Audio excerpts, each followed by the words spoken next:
Hello दोस्तों, स्वागत है आपको हमारे चैनल ऐसा इंस्टीट्यूट पर। आज हम चर्चा करते हैं एमसीक्यू, जिसमें हम साइंस के बारे में चर्चा करेंगे। उससे पहले हमारे चैनल को लाइक करें, शेयर करें और सब्सक्राइब करें और बेल आइकन को जरूर दबा लें, जिससे हमारे आपको नई वीडियो नोटिफिकेशन के द्वारा आप प्राप्त हो जाए आपको। पहला क्वेश्चन है बल का मात्रक। ऑप्शन है आपके फैराडे, फर्मी, न्यूटन, रदरफोर्ड। इसका सही आंसर क्या होगा? हमें कमेंट कर बताइए इसका आंसर। इसका सही आंसर आएगा न्यूटन। बल का मात्रक क्या होगा? न्यूटन होगा। न्यूटन होगा या फिर क्या होगा इसका? किलोग्राम मीटर प्रति सेकेंड स्क्वायर। क्या होगा? न्यूटन होगा या फिर किलोग्राम मीटर प्रति सेकेंड स्क्वायर होगा। अगला क्वेश्चन देखते हैं। प्रकाश वर्ष की इकाई है। प्रकाश वर्ष की इकाई क्या होगा? दूरी की, समय की, सीमा की, प्रकाश की तीव्रता की। इसका सही आंसर क्या आएगा? दूरी की। प्रकाश वर्ष की जो इकाई जो क्या है, किसकी? दूरी मापने की इकाई है जो प्रकाश वर्ष है। अब इसको प्रकाश वर्ष को परिभाषित कैसे करेंगे? इसकी एक्चुअली परिभाषा ये होती है कि प्रकाश वर्ष द्वारा एक वर्ष में तय की दूरी को प्रकाश वर्ष कहते हैं। मतलब जितनी एक वर्ष में जो दूरी तय करती है उसको प्रकाश वर्ष कहते हैं। एक प्रकाश वर्ष कितना होता है? 9.646 into 10 to the power 15 metre. क्या हुआ? 9.46 गुणित 10 की घात 15 मीटर। एक प्रकाश वर्ष में इतना होगा, इतनी मीटर होगा। अगला क्वेश्चन देखते हैं। एम्पियर मापने की इकाई। एम्पियर मापने की इकाई ऑप्शन आपके हैं वोल्टेज, विद्युत धारा, प्रतिरोध, ऑप्शन डी पावर या शक्ति। क्या होगा इसका आंसर? हमें कमेंट में बताइए।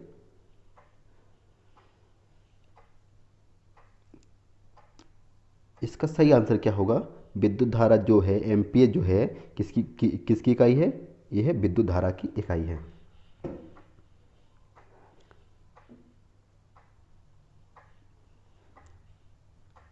अगला क्वेश्चन देखते हैं।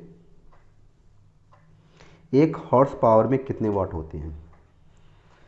आपके ऑप्शन है 1000, option B 750, option C 746, option D 748। इसका सही आंसर क्या होगा? इसका सही आंसर आएगा 746। क्या होता है इसकी एक्चुअल परिभाषा? क्या होगी? किसी कर्ता द्वारा कार्य करने की दर को उसकी शक्ति कहते हैं। जो कोई कार्य करता है, जो कार्य करने की दर होती है उसे क्या कहेंगे? शक्ति कहेंगे। शक्ति का मात्रा क्या होता है? शक्ति का मात्रा होगा जूल प्रति सेकंड। क्या होगा इसका मात्रक? जूल प्रति सेकंड इसका मात्रक होगा, जिसे क्या कहते हैं? इसको शॉर्ट फॉर्म में वॉट कहते हैं।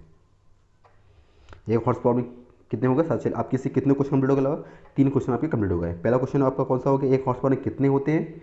तो 746। दूसरा क्वेश्चन आ गया कि शक्ति का मात्रा क्या है? जूल प्रति सेकंड। और इसको क्या कहते हैं? इसको वॉट कहते हैं। अगला क्वेश्चन देखते हैं।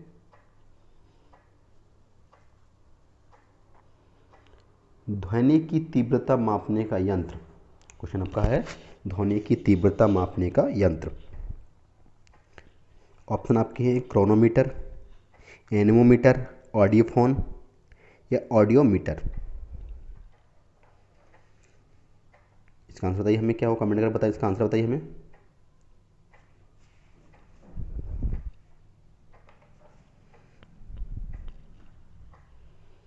इसका आंसर क्या आएगा? ऑडियोमीटर। ऑडियोमीटर क्या होता है? ऑडियो द्वारा ध्वनि की तीव्रता का मापन किया जाता है कि कितनी तीव्र गति से ध्वनि प्रवाहित हो रही है। उसका मापन ऑडियोमीटर द्वारा ही किया जाता है। और एनोमीटर क्या होगा? जो एनोमीटर इसका क्या होगा? वायु का वेग पता चलेगा कि वायु कितना वेग है वायु का।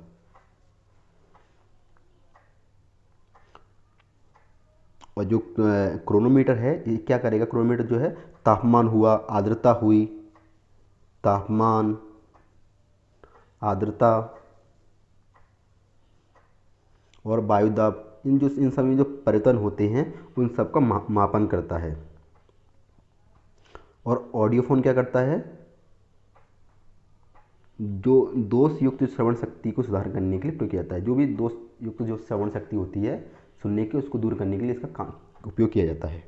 अगला क्वेश्चन देखते हैं। दूध का घनत्व किसके द्वारा मापा जाता है? दूध का घनत्व किसके द्वारा मापा जाता है? इसका ऑप्शन है हाइग्रोमीटर, बी है लैक्टोमीटर, सी है बैरोमीटर, डी है हाइड्रोमीटर। इसका सही आंसर क्या होगा? इसका सही आंसर होगा लैक्टोमीटर। लैक्टोमीटर क्या करती है, दूध के घनत्व को मापा जाता है।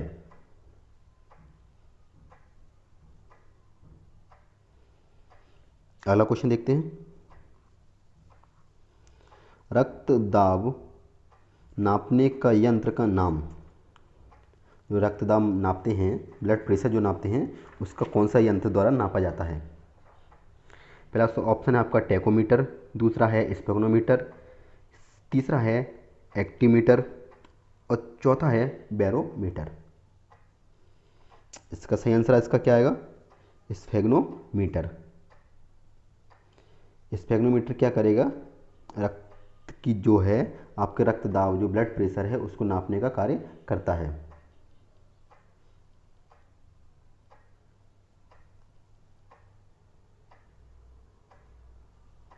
अगला क्वेश्चन।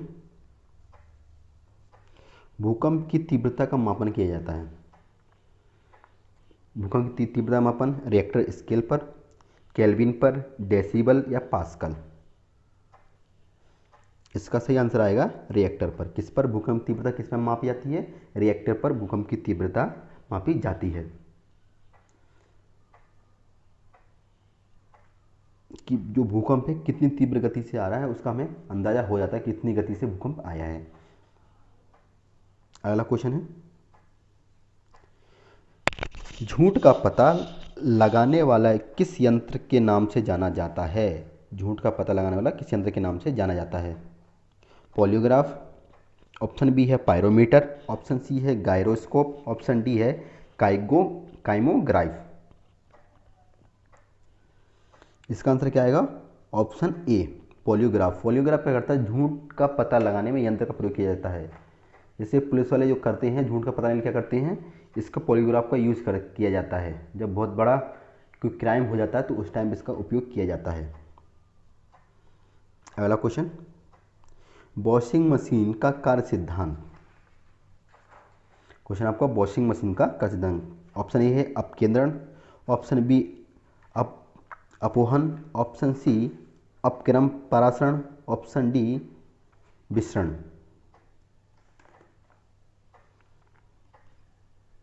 इसका आंसर बताइए, हमें कमेंट करके इसका आंसर बताइए।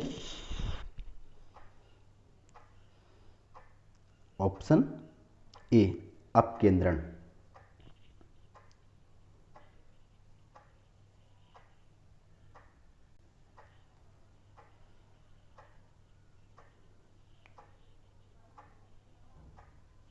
अपकेंद्र का यूज कहाँ कहाँ होगा? इसका यूज देखा है तो जैसे अब वॉशिंग मशीन का इसका उपयोग होता है, जो दूध से मक्खन निकालते हैं उसमें इसका उपयोग होता है। इन चीज़ों यहाँ पर इसका अपकेंद्री बल कार्य करता है। मतलब क्या करता है, जो केंद्र केंद्र क्या करता है, बाहर की ओर फेंक बाहर की ओर क्या करता है, फोर्स लगाता है। अगला क्वेश्चन देखते हैं, निम्न में कौन सा सदिश राशि है? ऑप्शन ए संवेग, ऑप्शन बी दाब, ऑप्शन सी ऊर्जा, ऑप्शन डी कार्य। आप इसका आंसर बताइए।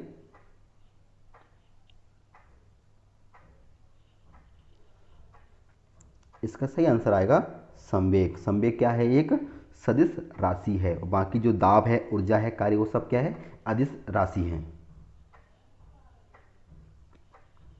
क्वेश्चन अगला देखेंगे,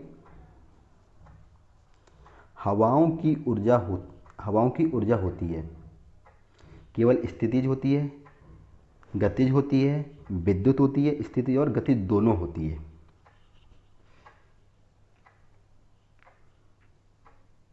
कैसी होगी जो हवा में ऊर्जा, कैसी हवा ऊर्जा होगी? हवा में होगी गतिज ऊर्जा होगी। कौन सी ऊर्जा होगी? इसमें गतिज ऊर्जा होगी, क्योंकि जो हवा क्या होती है? बहती है, मतलब गति करती है, तो इस कारण इसको गतिज ऊर्जा कहते हैं। तो गतिज ऊर्जा को किस में परिवर्तित किया जा सकता है? गतिज ऊर्जा को विद्युत ऊर्जा में। किसमें?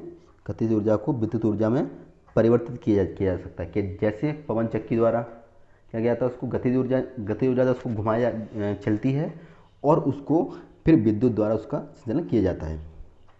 अगला क्वेश्चन है, गुरुत्वाकर्षण का सिद्धांत किसने दिया?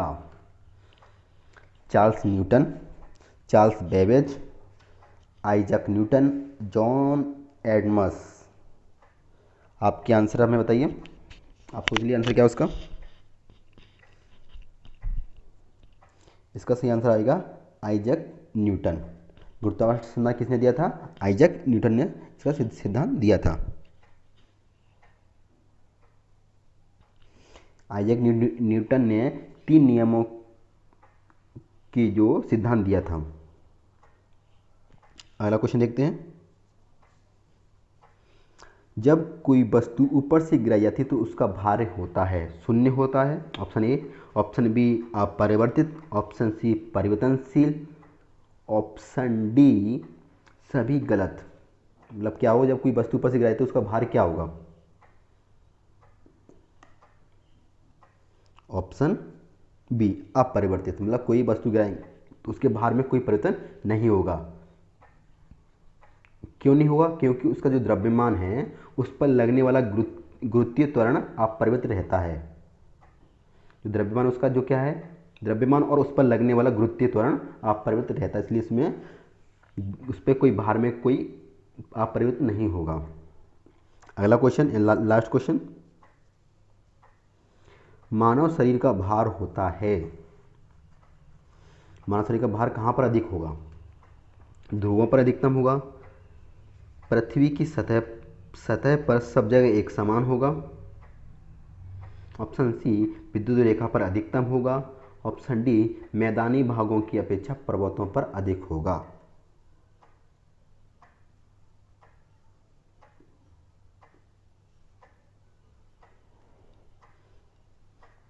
इसका आंसर क्या आएगा?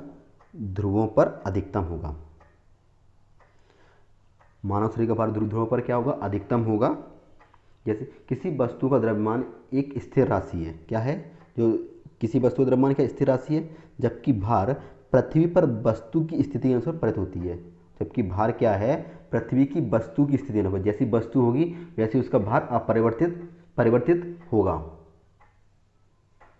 और पृथ्वी के ध्रुवों पर वस्तु का भार क्या होगा? अधिकतम होगा, और विषुवत रेखा पर न्यूनतम होगा। क्या होगा? ध्रुवों पर क्या होगा? इसका अधिकतम होगा, और ध्रुवों पर क्या होगा? न्यूनतम होगा। तो भार क्या होगा? न्यूनतम होगा। इसी के साथ यह एमसीक्यू यहाँ समाप्त होता है। इसको और ज़्यादा से ज़्यादा शेयर करें, लाइक करें, सब्सक्राइब करें और हमें कमेंट कर जरूर बताइए यह एमसीक्यू आपको कैसे लग रहे हैं। थैंक यू, धन्यवाद।